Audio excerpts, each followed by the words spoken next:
دانشوروں کا کہنا ہے کہ مسلمان 3 چیزیں اگر پکڑ لے تو وہ سب سے زیادہ ترقی کر جائے، اور انہی 3 چیزوں میں مسلمان پیچھے ہیں۔ پہلی چیز ہے اخلاق، اور دوسری چیز ہے علم، اور تیسری چیز ہے تجارت۔ اگر آپ تجارت میں ترقی کر جاؤ اور علم میں آگے بڑھ جاؤ اور آپ کا اخلاق بھی اچھا ہو جائے تو پھر کوئی قوم آپ سے آگے جا ہی نہیں سکتی۔ یہ 3 اسلحے ہیں، علم، تجارت، اخلاق۔ تو میں سوچ رہا ہوں کہ حضور چونکہ کہہ رہے میں اخلاق سدھارنے آیا ہوں، تو آج میں اسی چیز کو تھوڑا سا تفصیل کر دوں کہ اخلاق کی قیمت کیا ہے اور اخلاق ہے کیا۔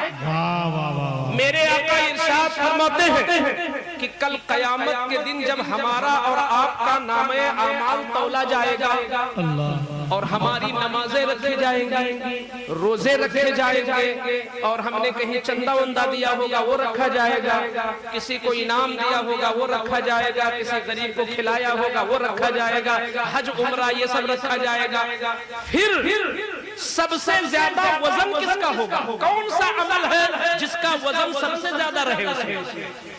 تو آقا فرماتے ہیں چاہے حج ہو، چاہے نماز ہو، چاہے روزہ ہو، چاہے تلاوت ہو، جب انسان کا اخلاق رکھا جائے گا تو اخلاق کا وزن سب سے زیادہ ہوگا۔ سبحان اللہ، سبحان اللہ، کیا بات ہے۔ جو آدمی اخلاق مند ہوگا اس کا اخلاق نمازی کے نماز سے آگے بڑھ جائے گا۔ واہ واہ واہ، اخلاق کی بہت بڑی قیمت ہے۔ یہ میں نہیں کہتا، میرے آقا فرماتے ہیں کہ میزان عمل پر سب سے زیادہ وزن کسی چیز کا ہوگا تو اخلاق کا ہوگا۔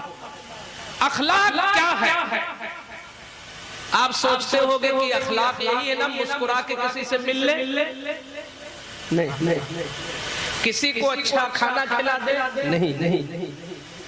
ہر آدمی کسی نہ کسی سے مسکرا کے ملتا ہے، ہر آدمی کسی نہ کسی کو کھانا کھلاتا ہے۔ اخلاق ہے کیا؟ اخلاق یہ ہوتا ہے کہ ایک ہوتا ہے جان بوجھ کر مسکرانا، بالکل کہ یار وہ فلاں آ رہا ہے، ہم ذرا مسکرا کے ملے تاکہ اچھا اثر پڑے، میرا کام ہو جائے۔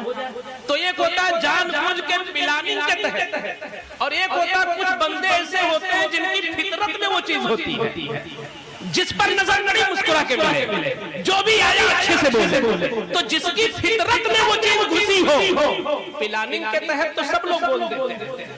تو حضور فرماتے ہیں کہ اخلاق کا مطلب یہ ہے کہ کسی بندے کا دل ایسا ہو جائے کہ جب بھی جس سے بھی بولے تو ایسا لگے کہ جیسے پھول جھڑتے ہیں، جیسے موتیاں گر رہی ہیں، وہ ہر ایک کو عزت دے، ہر ایک کو نوازے۔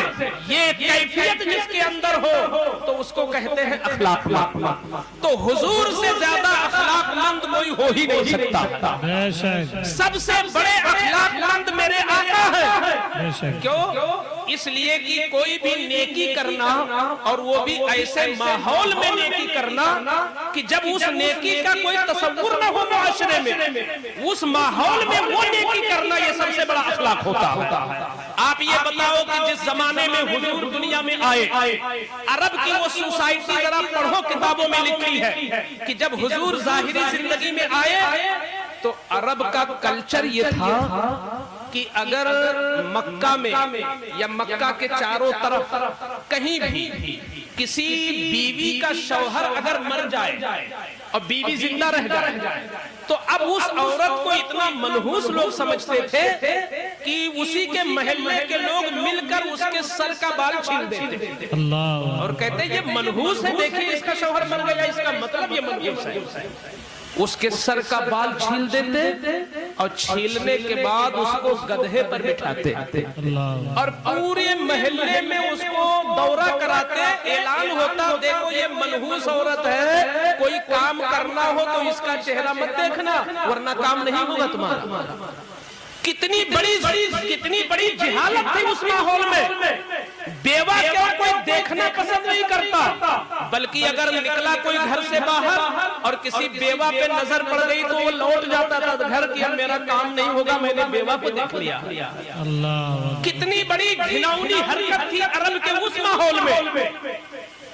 کوئی اس کے ساتھ محفل میں بیٹھنے تیار نہیں ہوتا، بلکہ اس کا بسترا، اس کا گھر الگ کر دیتے، ایک الگ کوٹھری میں جا کے اس کو بند کر آتے، کہتے نہیں معاشرے میں منحوسیت پھیل جائے گی اس سے۔ جیسے لوگ کورونا سے ڈرتے تھے، ایسے لوگ بیواؤں کے قدم سے، اس کے وجود سے ڈرتے تھے مکہ میں۔